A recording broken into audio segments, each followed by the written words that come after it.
So does a film noir need to be black and white to be a film noir? I don't think so. I think that there are still film noirs being made today. Aren't those neo-noirs? Neo doesn't make it not a film noir, it just means that it's more new. Doesn't neo mean false? No, neo means new. Oh. We have kind of done a film noir before. Tough Guys Don't Dance. Yeah, but Yeah. you qualify that as a neo-noir? Well, now I don't know what neo-noir means anymore. My world is crumbling. It just means film noir, but more modern. You could say that The Big Lebowski's a noir movie. It's about a guy who's solving a case. He goes into the underworld, meets people from all strata of society. He's an outcast. He's an outcast. He drinks all the time. So what are the characteristics of a noir movie, regardless of its era? Is it structural or is it stylistic? Film noir is a genre and a style, so yes, it would be structural and stylistic. I'm sorry. It's all very complex. I feel like we're both being drawn into a web of intrigue. Yes. Well, I don't think we've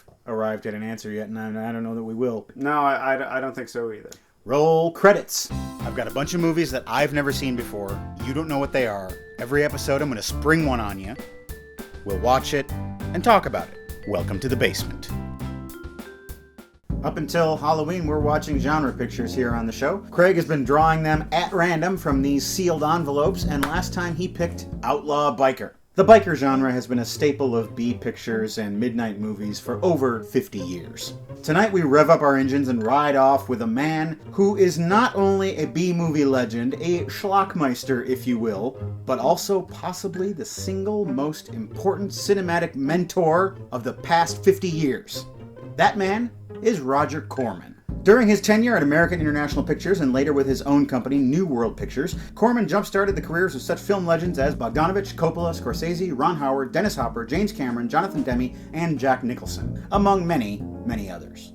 Corman was given a Lifetime Achievement Oscar in 2009, and today, at the ripe old age of 80-something, he's still out there producing crappy movies. He's the Hugh Hefner of crappy movies. Some of his recent films include Piranhaconda, Camel Spiders, and Dino Croc vs. Super Gator. He invented his own genre right there. Tonight's film was the 16th highest grossing film of 1966. It is The Wild Angels. Ah! There we go. TWA was originally written by Little Shop of Horrors scribe Charles B. Griffith. Unsatisfied with the script, Corman gave $300 to a young unknown kid named Peter Bogdanovich, who rewrote most of the script. While wearing a cravat. I'm sure, even back then.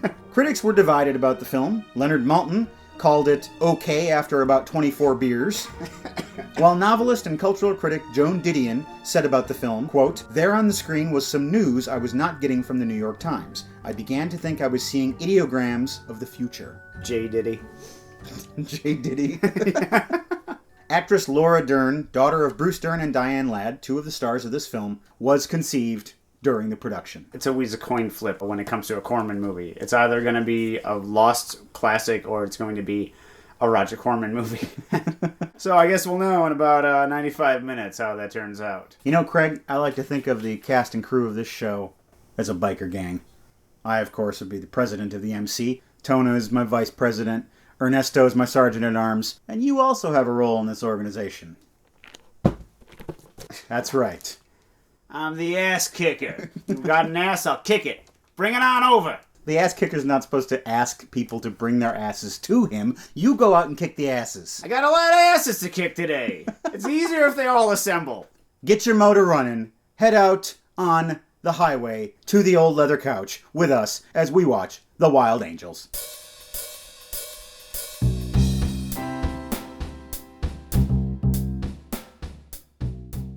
American International Pictures. We will only be respected 50 years from now. Wild Angles, a Frank Gehry production. The Wild Angels opens with Blues riding his chopper. Blues goes out to the oil field. Hey, you scroungy old cat, get out of them garbage cans, ha-ha. For you Fritz the Cat fans out there, both of you, he goes and visits his friend the Loser at work. But Blues has news.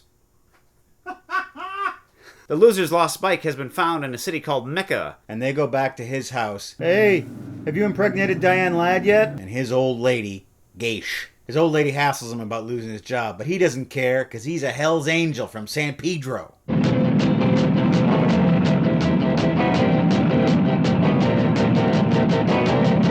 The gang rides across the border to a Mexican chop shop to try and find the loser's missing hog. Which one of you taco vendors stole an angel's machine? Oh, 1966. That horse is nothing but a hay bender. He finds a signature piece of motorcycle part in the thing. And then they start beating up on the locals. The cops show up and break up the rumble. The man! And the loser steals a policeman's bicycle. That's not a bicycle. The gang goes one way, loser goes the other. He gets shot and arrested. Meanwhile, the rest of the angels go back to their camp and they party. And this party goes on for so long. We learn a little bit about the guys. I warned you about horse. Like how they don't like people snorting horse. Give me that junk. Get your hands off my stuff, man. No heroin in the biker gang? This was an innocent time. Blues hangs out with his old lady, Mike. What's eating you? Crabs. They find out that the loser is in the hospital with the cops. Doom, doom, doom, doom, doom, doom, doom, doom, doom, doom, doom, doom. We will now remove all of the hip parts of this young person's brain, turning him into a full-blown, medically created square. They got the loser in the hospital, and they're gonna take him from there right into prison. They decide they're gonna break him out of the hospital. Mike gets all dolled up and poses as the loser's sister. She goes in and she distracts the cops. And she unlocks the window leading into the loser's room. She's some actress, your old lady. Not really. She's just the daughter of a famous person, but who am I to talk? And they unhook him from his things, and they take him out to a car. They all drive away. But back at the clubhouse, there's no doctors or medical equipment, just a bunch of stoned bikers. So the loser dies. Doing what he loved best, lying on a swastika smoking pot. They head out to Medic's boat. Medic's got a boat? The rest of the gang has a meeting. They decide they're going to have a nice low-key funeral, so as not to attract the attention of the cops, who now are looking for Blues because he was identified by a nurse from the hospital. You heard the press? Let's blow. Let's just hang out on the boat for a while, guys. It's kind of nice. When Medic first got this thing, we were like, we're going to be out here every night. Now it's like once, twice a year. Blues blames himself for the loser's death, mainly because he caused it. This will drown out the cat noises that are my conscience. And yet they mew. Mike tries to comfort him. Oh, I wish we could just sail off. Just take off. All the way to shoo shoo shoo, shoo shoo shoo, shoo shoo shoo shoo shoo shoo, Sugar Town. It's still you and me. I imagine that's one of her songs. The gang rides off to the church where the funeral is being held. I would think the swastika-draped coffin, even for this motorcycle gang, is coming on a bit strong. Here comes the blue. Locating clues. Find the Nazi imagery, Blue. Did you find it? Blessed be the name of the Lord. The Lord never did nothing for the loser. What? Blues gives an impassioned speech. We want to be free to do what we want to do.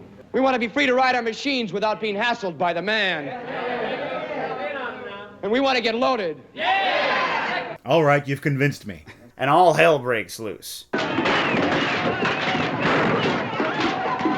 The preacher is manhandled and bound. Not again. People are making out all over everything. People are snorting the horse. Oh yes, this scene reminds me of going to church. It was like this every Sunday back when I was a kid. They decide that the loser's old lady is now up for grabs, and that's not pretty. You know that gang rape scene? Yeah. Pure Bogdanovich. Lots of mayhem in typical Hell's Angels fashion. Finally, Blues announces, it's time to bury the body. This was the greatest night of my life. Hello, Pope. I quit. They get him out to the cemetery, and Mike says, why don't you say something, Blues? And Blues says, Nothing to say. They're disrupted by the townsfolk who start throwing rocks. And there's another big rumble. squares versus not squares. So the cops are coming to break up that fight too. The angels scatter. They say, we gotta get out of here, Blues. But he's like, no way, man. I'm gonna stay behind and bury my friend. And probably get arrested. And probably go to prison. Which is probably what I deserve. So then it's okay. We want to be free to do what we want to do. We want to be free to ride our machines and not be hassled by the man. And we want to get loaded. Here's to that. Yep. Well, that was quite a movie we just watched. Yeah, it was pretty good. Well, the good parts were good. Yeah, you can say that about anything. You might have remembered when we were sitting on the couch together, there was a certain point when I said to you, so far this is not really crappy. No, it's not. It was about that time that the movie got kind of crappy. I don't think it was entirely crappy, but it was a little bit lazy. Yeah, it was. And this is, I think, the textbook example of what an exploitation film is. I have one note written on my pad here, and it's the word exploitation. So an exploitation film is when a filmmaker takes a culture or a subculture and just presents it in the most sordid and shocking way possible, thereby exploiting its negative aspects but ignoring any possible positive aspects that it has. I think the only thing to compare that we've watched, it was The Mac. And this was far more exploitative. You know, the guys in the Mac looked like Boy Scouts compared to this gang of losers. Now, Roger Corman actually was sued by the Hells Angels organization for $500,000. Yeah, the Hells Angels have every right to be pissed off. I don't know if it's the swastika at the funeral, the general rapiness of them all. I don't know what their line is. I don't want to watch any more movies for this show that have gang rape in them. I'm done. There have been 3 so far this year, and I'm tired of it. I just want no more gang rape, at least for the rest of the year. You open with that quote. We want to be free to do what we want to do. That is the central point of the movie. That's the only point where Peter Fonda basically states what they're looking for. Or takes a stand about anything. Yeah.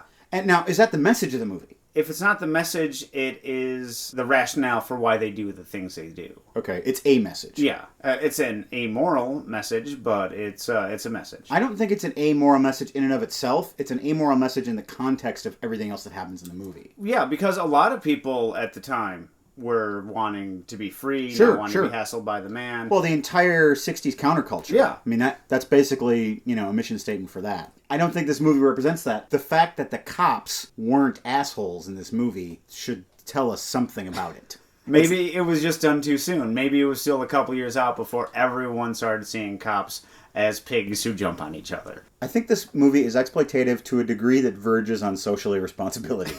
It has a very insidious message. Not just these caricatured biker gang members are not to be trusted, but anybody with long hair, anybody who looks a little weird, anybody who's different than you, they're just going to come into your town and destroy everything, so watch out. It really instills sort of a fear of non-normalcy. I think it's a bad film, not in terms of filmmaking, but in terms of its place in society. And this brings up the fact that 3 years later, a bunch of the people involved with this movie went on to make Easy Rider, which shows a bunch of long hairs being good people and being punished for it. Sure. Probably because everyone in all those little southern towns watched Wild Angels. Well, I don't know if they were good. They were coke dealers. This was before cocaine was bad. But after that, they don't do anything bad in the entire course of the movie. They hang out with hippies, and the hippies are all nice people. And that shows, like, no, this is an okay lifestyle. And what happens? They get... There's another parallel scene in this and Easy Rider. Mm-hmm. And that's the scene with the horse, where Bruce Dern frees the horse, and the horse doesn't want to go. Come on, man. Go! I just got a job here. Most pitiful thing I ever saw. He's free and he won't even go. There's a scene in Easy Rider that has them fixing a flat tire while a cowboy is reshoeing a horse, like, right next to them. And it's kind of showing that these are the new cowboys. Okay. Nothing has really changed in the course of the last 100 years. I think the scene in Wild Angels with the horse just shows the general cluelessness of these people as to what freedom really means. Rather than practice husbandry with this domesticated animal, they're just like, oh, go off and be free. The horse has nowhere to go. The horse has nowhere to go, exactly. Yeah. Any final thoughts, ass kicker? If the movie would have stopped about 15 minutes in, I probably would have joined a biker gang. Really? It looked pretty awesome early on. All right, well, we had a wild time watching The Wild Angels. If you haven't seen it, you should check it out. You'll probably like about half of it. Yeah. Did you know that this show has a website? It's called welcometothebasementshow.com, and you can go there and see all kinds of wonderful things that you don't get just by watching the show on your computer box. We have a Hall of Fame, an episode guide, we have the spoiler dossier where you can see movies that we've spoiled the endings to. What is it? A gelatinous tube? No, not gelatinous tube. Why would it be confined in that? That's where I keep it at home. We keep our spoilers in safe conditions for you folks, and they're on welcometothebasementshow.com. There's also a PayPal button where you can donate to support this show, because we don't want to be beholden to the man. And we don't want to come to your house in the middle of the night and just take the money. Don't say that. Our recent donors include Glenn, Lindsay, Danny, Miss Uke, Leonard, who writes, "Now I do want to go down in the basement. Keep up the good work." That's a little Ramones reference there. Maciej, Chris, Vincent, Gabriel, Jenny, who writes, "Keep up the good work, guys. I appreciate what you do." And Steven, who says, "Hey guys, I really love what you're doing with the show. Your movie choices are unparalleled. I hope you guys do this forever. Mwahaha." Thanks for your donations, friends. Molto grazie. Don't speak Italian. You're not Italian. I am Italian. 1/4 of me. I said that so you get mad. Our viewer, Angie Tusa, has a little something to say about Fritz the Cat, which we just recently watched on this show. "For me, the satire in the film worked very well, but I can see how it wouldn't for others. Treating everyone stereotypically bad is part of the point and acknowledges that we're all part of the problem. As far as the loose plot, I saw similarities to Candide, where a young man travels from one scene to the next looking for the truth. The main difference here being a much more cynical ending, where Fritz shows he isn't truly capable of learning anything." Well spoken, Angie. Yes, 4 points for Voltaire reference. Out of a possible 6. And Benjamin Zaman writes, "I really love your show. I just used up a few days of my holidays just to get up to date with your videos, and I finally reached my goal." All right. "I myself am studying film history in Antwerp, and I did an essay for the university about your show because I like you guys so much. Many love from me from the small country of Belgium." Thanks, Benjamin. I'd like to read that essay if you have an English translation of it. And now we want to do what we want to do, man. And we want to do Seen It. Seen it! Darth DJ JD asks, "Have you ever watched Orson Welles' 1962 adaptation of Kafka's The Trial?" Seen it. Seen It. Oh, I really like that. I've been meaning to watch that again for a long time. The scene I remember is when he's in a room and there's like slats of light. Mm-hmm. You remember the slats? Is this one... The slat scene? I don't remember the slat scene at all. What I remember, the shots of the typing pool. It's filmed in a train station, and just hundreds and hundreds of typers, and you're just following down the room. It's amazing. And the slats. And the slats! That movie's all about slats! Jane Tim Baxter writes, "Blair Witch. I suffered through it, and so should you." Suffered. I actually liked the Blair Witch Project when it came out. The acting is not great. As a cultural event, it was just so much fun to go to a theater and see that. That's all anyone ever talked about for like a few months. Yeah, I know. I have a friend, she was living in northern Wisconsin at the time, and she was just invited out by friends to see this horror movie. She was not told that it was fake. Oh. And then she went back to the trailer she lived in the woods. Oh, God. And waited until dawn. I couldn't walk next to bushes after I saw that movie. I was like, I want nothing to do with nature. Daniel Black 82 asks, "Have you seen Ghost Dog, The Way of the Samurai?" Seen it. Seen it.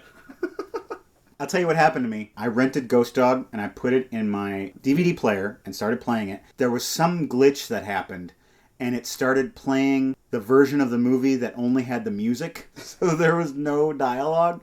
I watched it for 25 minutes before I realized that what was wrong. And I was like, wow, this is a really weird choice for Jarmusch to make here.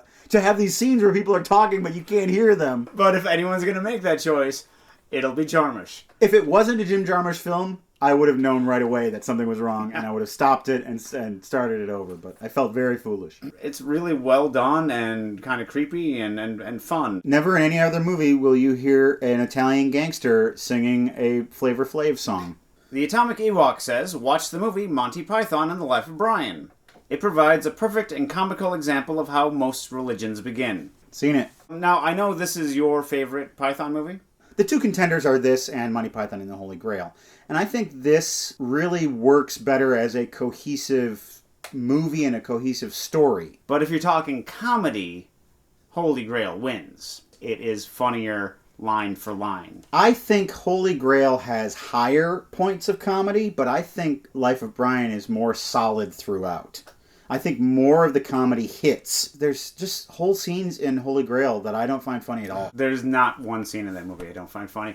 And there is... Knights Who Say Knee is not funny, I don't think. All right, well... That's my opinion. I think Life of Brian has so many subtleties that you forget about until you watch it again. It is the most subtle of all their movies. Yeah. You could probably argue Holy Grail versus Life of Brian all day, but it just speaks to the strengths of both movies. Yes. Alex Aronson writes, have you read Cormac McCarthy's The Road and or have seen its incarnation on the silver screen? I've read the book for school, though I was too scared to see the movie. Seen it. Seen it. The Road sort of got a bad rap from the critics when it came out. I didn't think it was too bad. No, it's as good of a movie as they could have made out of that book. Yeah, I thought there were parts of that movie where they took non-cinematic things from the book, like things that you wouldn't think you'd be able to film, and they really interpret it really well. Just the fact that the kid was so perceptive, where the dad wasn't, and noticing these things, and I just thought it was really well done. My biggest complaint about the movie was that it was too dark. Not the subject matter, but that it was literally like too dark. I couldn't see things that were happening a lot of the times. That's Seen It. And that's our show. Thank you so much for joining us for the biker movie, the Biking Angels. Check it out if you feel like it. And now we have to pick the genre of the next movie that we're going to watch from the cards. This is the last genre we're going to be drawing. Some of these will never be watched. We're going to burn them afterwards. I'm mixing them up. There you go.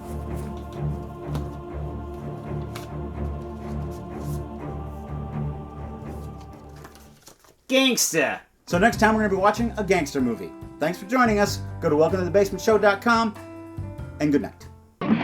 You talk too much. You never shut up.